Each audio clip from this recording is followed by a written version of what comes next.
Na. Ayan, Lods. Nagluto ako ng adobo. Yan. Adobong manok. Ang niluto ko. Ayan. Nilagyan ko ng konting asukal. Para manamis-namis. Yan. Lumapot naman. Yan. Ito, adobong manok. Ito ang dinner ko ngayon. Adobong manok.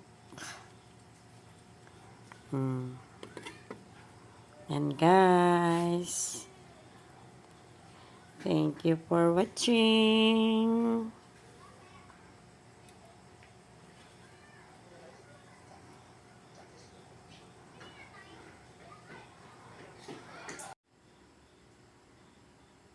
Chicken adobo. Yan. Nangitim, parang indulsaw. Kasi nilagyan ng asukal. Yan.